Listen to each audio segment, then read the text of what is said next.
भूल दिल्याशिवाय ऑपरेशन होत नाही, तसेच राजकारणात भूल दिशाभूल केल्याशिवाय सत्ता टिकवता येत नाही. हे वाक्य जर कोणाला लागू पडत असेल तर ते म्हणजे महाराष्ट्राच्या राजकारणातील बादशाह शरद पवार यांनाच.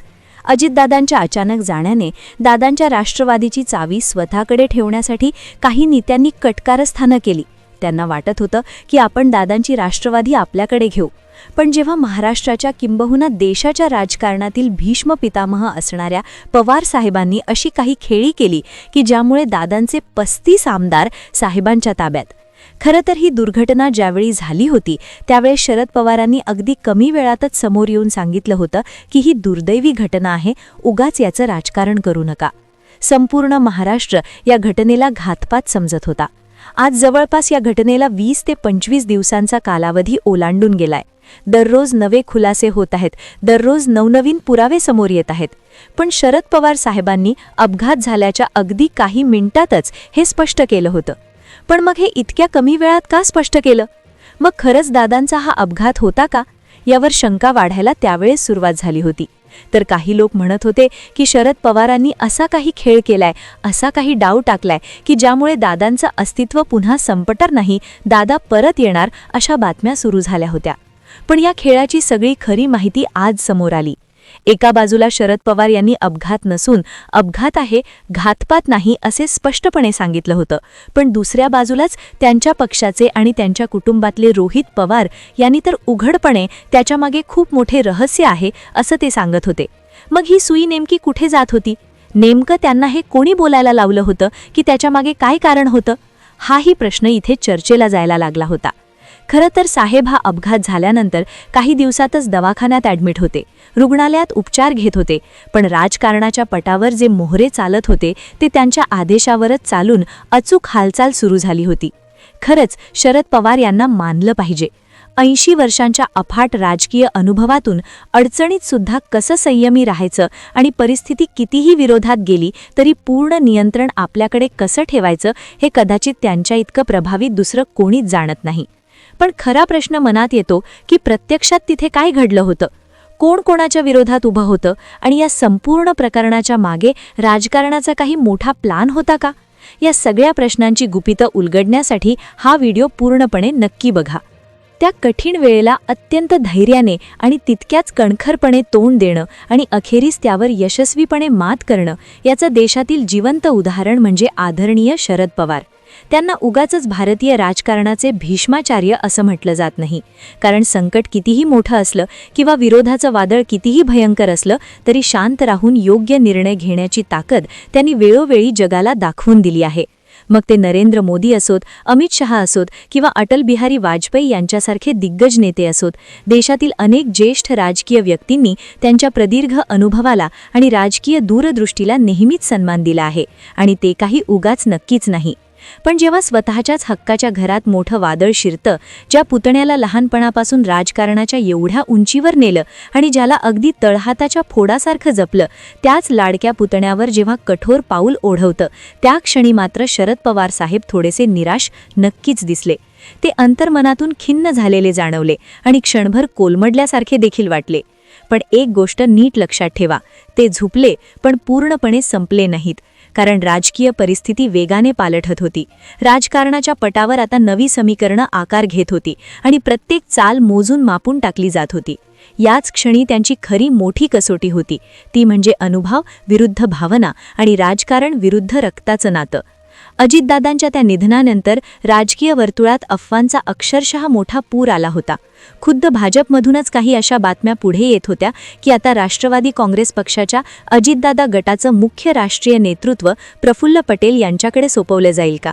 त्याचवेळी सुनील तटकरे आणि प्रफुल्ल पटेल यांच्या हातात पक्षाची पूर्ण सूत्र जातील आणि अख्खा पक्ष त्यांच्या पूर्णपणे ताब्यात येईल अशी केवळ शक्यताच नव्हती, तर अनेकांकडून खात्रीच वर्तवण्यात येत होती. एकीकडे स्वतःच्या कुटुंबावर दुःखाचा डोंगर कोसळलेला आणि दुसरीकडे आपलं राजकीय अस्तित्व टिकवून ठेवण्याची मोठी लढाई सुरू झाली होती. ही परिस्थिती हाताळणं अजिबात सोपं नव्हतं. पण अशा कठीण वेळी शरद पवार साहेब फक्त स्वतः स्थापन केलेला राष्ट्रवादी काँग्रेस पक्ष वाचवण्यातच यशस्वी झाले नाहीत, तर त्यांनी अजितदादा गटाची विस्कटलेली राजकीय घडीही पुन्हा व्यवस्थित बसवली. हीच त्यांची खरी राजकीय ताकद मानली जाते. वर्षा बंगल्यावर आणि हॉटेलमध्ये सतत बैठकांचं सत्र सुरू होतं. राजकीय समीकरणं झपाट्याने बदलत होती. पक्ष पवार कुटुंबाच्या हातातून पूर्णपणे निसटून पटेल आणि तटकरे यांच्या ताब्यात जाणार का, अशी चर्चा सगळीकडे जोरात रंगली होती. पण एक गोष्ट कायम लक्षात ठेवा, राजकारणात कोणाची चाल यशस्वी ठरणार हे शेवटच्या क्षणापर्यंत कुणालाच कधीच माहीत नसतं. आणि त्या निर्णायक क्षणी ज्यांच्याकडे अनुभव, संयम आणि अचूक रणनीती यांचा मोठा संगम होता, त्यांचं नाव होतं शरद पवार. आता नेमकं पुढे काय झालं? पक्षाची मुख्य सूत्र नेमकी कोणाच्या हातात गेली आणि त्या पडद्यामागे कोणते मोठे डावपेच रचले गेले? आणि नेमका इथेच एक महत्त्वाचा मुद्दा पुढे येतो. प्रवीण दरेकर यांनी मध्येच पुढे येऊन जे काही बोललं ते उगाचच केवळ भावनेच्या भरात केलेलं विधान नक्कीच नव्हतं. त्यांनी अगदी स्पष्ट शब्दांत म्हटलं होतं की तटकरे आणि पटेल हेच आता राष्ट्रवादी पक्ष यशस्वीपणे पुढे घेऊन जातील. हे विधान साधंसुधं नव्हतं, ते एका मोठ्या राजकीय संकेताकडे स्पष्ट इशारा करत होतं. म्हणजेच याचा अर्थ असा होतो की पक्ष पूर्णपणे भाजपाच्या दावणीला नेऊन बांधण्याचा वरिष्ठ पातळीवर काहीतरी मोठा प्लॅन आखला गेला होता का, अशी चर्चा राजकीय वर्तुळात तेव्हापासून रंगू लागली होती. एकीकडे स्वतःच्या कुटुंबावर दुःखाचा डोंगर होता आणि दुसरीकडे पक्षाच्या भविष्यावर राजकीय सौदेबाजी सुरू होती, ज्याला अक्षरशः मुलाप्रमाणे वाढवलं आणि राजकारणात मोठ्या उंचीवर नेलं. त्याच दादांनी अनेकदा जाहीरपणे असं म्हटलं होतं की माझ्या काकांच्या मोठ्या कृपेने माझं सगळं काही सुरळीत चाललं आहे. माझा काका तुमच्या बापापेक्षा खूप मोठा आहे. हे शब्द सामान्य मुळीच नव्हते. त्या शब्दात नात्यातील जवळीक, विश्वास आणि सार्वजनिक मान्यता याचं एक मोठं प्रतीक होतं. पण राजकारणात मानवी भावना आणि सत्ता समीकरणं कधी एकमेकांच्या विरोधात उभी ठाकतात हे कोणालाच कधी कळत नाही. आणि नेमका म्हणूनच मोठा प्रश्न उभा राहतो की ही सगळी विधानं केवळ राजकीय रणनीतीचा एक भाग होती का? पण राजकारणात भावना आणि समीकरणं कधी एकमेकांच्या पूर्णपणे विरोधात उभी राहतात हे सहजासहजी कळत नाही. आणि म्हणूनच प्रश्न पुन्हा उभा राहतो, ही सगळी विधानं केवळ मोठ्या राजकीय रणनीतीचा भाग होती का, की खरंच सत्ता समीकरणं पूर्णपणे आता बदलत होती? या सगळ्या मोठ्या घडामोडींचा खरा अर्थ काय होता आणि पुढे काय घडलं? पुढे त्या दोघांमध्ये घट्ट प्रेमाचं नातं होतं. आणि नेमक्या त्याच काळात अजितदादांचा जो रहस्यमयी शेवट झाला, या धक्कादायक घटनेनंतर अनेकांना असं वाटत होतं की आता पवारसाहेब कोलमडतील. राजकीयदृष्ट्या ते खूप कमकुवत होतील आणि पक्ष त्यांच्या हातातून कायमचा निसटेल. राजकीय वातावरणही जाणीवपूर्वक तसंच तयार केलं जात होतं. याच दरम्यान ममता बॅनर्जी, ज्या पश्चिम बंगालच्या मुख्यमंत्री आहेत, त्यांनी एक अतिशय स्पष्ट विधान केलं. हा निव्वळ अपघात नसून हा मोठा घातपात आहे. हे विधान थेट केंद्र सरकारकडे बोट दाखवणारं होतं. पण नेमक्या त्याच वेळी शरद पवार साहेबांनी तात्काळ आपली भूमिका स्पष्ट केली की हा घातपात नाही, तर हा एक अपघात आहे. महाराष्ट्राच्या भूमीत राजकारणाचे वारे नेहमीच वेगवान वाहतात, पण गेल्या काही काळात या वाऱ्यांनी एक अनपेक्षित दिशा पकडली आहे. ही कथा केवळ एका पक्षाची किंवा कुटुंबाची राहिलेली नाही, तर ती आहे एका अशा ग्रँड डिझाईनची ज्याचा पूर्ण उलगडा होणे अजून बाकी आहे. जेव्हा आपण या राजकीय पटाकडे पाहतो तेव्हा आपल्याला केवळ चेहरे दिसतात, पण त्या चेहऱ्यांमागचे खरे सूत्रधार आणि त्यांच्या हालचाली समजून घेण्यासाठी आपल्याला या रहस्याच्या मुळाशी जावे लागेल. या कथेची सुरुवात एका अशा वळणावरून होते जिथे रक्ताची नाती आणि राजकीय निष्ठा एकमेकांसमोर उभ्या ठाकल्या होत्या. अवघा महाराष्ट्र ज्यांच्या शब्दाची वाट पाहत होता, त्याच वेळी अचानक एक तरुण चेहरा समोर येतो, रोहित पवार. रोहित पवारांनी जेव्हा ती महत्त्वाची पत्रकार परिषद बोलावली तेव्हा वातावरणात एक प्रकारचा अनामिक तणाव होता. त्यांच्या शब्दात विलक्षण धार होती. त्यांनी उपस्थित केलेले प्रश्न केवळ प्रश्न नव्हते, तर ते एका दुर्दैवी घटनेच्या दिशेने जाणारे गंभीर धागेदोरे होते. असे बोलले जात आहे की रोहित पवार हे आपल्या आजोबांचे, म्हणजेच खुद्द शरद पवार साहेबांच्या भूमिकेपेक्षा काहीतरी पूर्णपणे वेगळी मांडणी करत आहेत. पण नेमकी इथेच ही कथा अधिक गुंतागुंतीची होते. ज्या प्रश्नांमुळे राजकीय वर्तुळात भूकंप येणे अपेक्षित होते, त्या प्रश्नांना शरद पवार साहेबांनी कधीच उघडपणे फेटाळले नाही.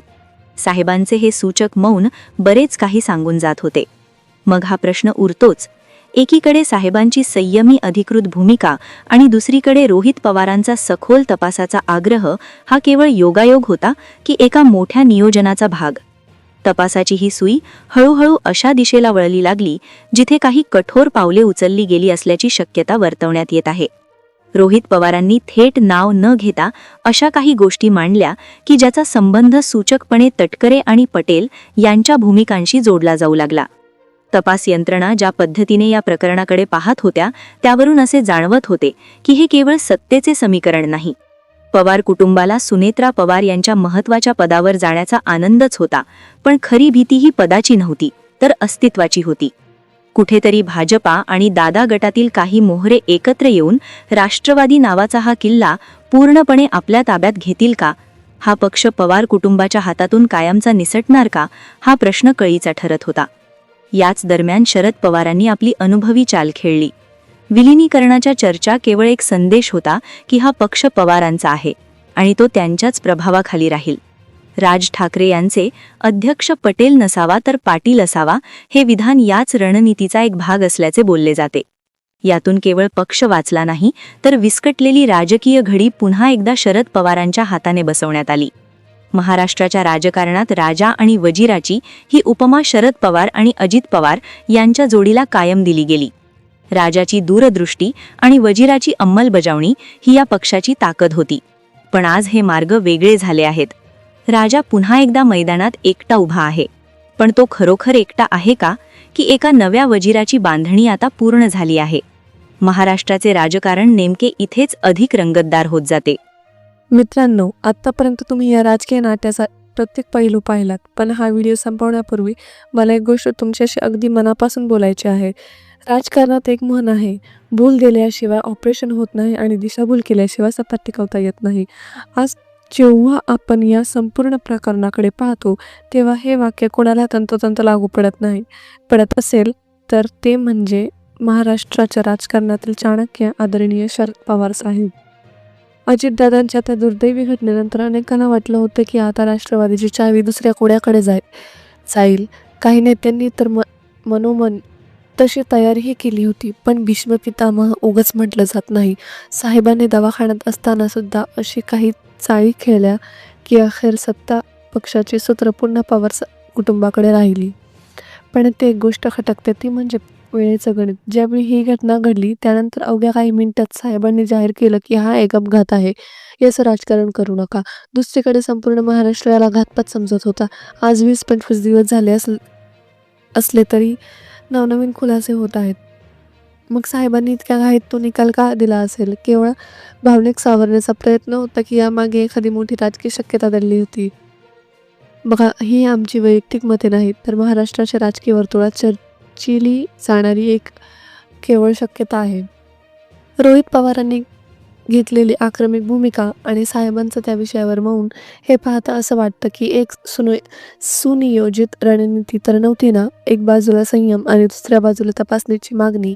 हा खेळ समजणं सामान्य माणसाच्या पलीकडे आहे. आज राजा मैदानात उभा आहे आणि वजीर दूर गेला आहे, पण साहेबांच्या 80 वर्षाच्या अनुभवाचं हे सिद्ध केलंय की परिस्थिती कितीही विरोधात गेली तरी नियंत्रण कसं मिळवायचं हे त्यांना चांगलंच ठाऊक आहे. पण तुम्हाला काय वाटतं, ही खरोखर एक दुर्दैवी घटना होती की यामागे काही राजकीय पडद्यामागे खेळ होते? रोहित पवारांनी उपस्थित केलेले प्रश्न तुम्हाला रास्त वाटतात का? तुमची काही मतं असतील ती कमेंट बॉक्समध्ये नक्की सांगा, कारण तुमचा प्रत्येक कमेंट या विषयाला अधिक स्पष्टता देऊ शकतो. लक्षात ठेवा, आम्ही मांडलेली ही माहिती सूत्रांकडून मिळालेल्या चर्चेवर आधारित एक शक्यता आहे. सत्य काय आहे हे काळच ठरवेल. पण तुम्हाला काय वाटतं हे जाणून घ्यायला आम्हाला नक्कीच आवडेल. व्हिडिओ आवडला असेल तर लाईक करा आणि अशाच सखोल विश्लेषणासाठी आपल्या चॅनलला सबस्क्राईब करायला विसरू नका. धन्यवाद.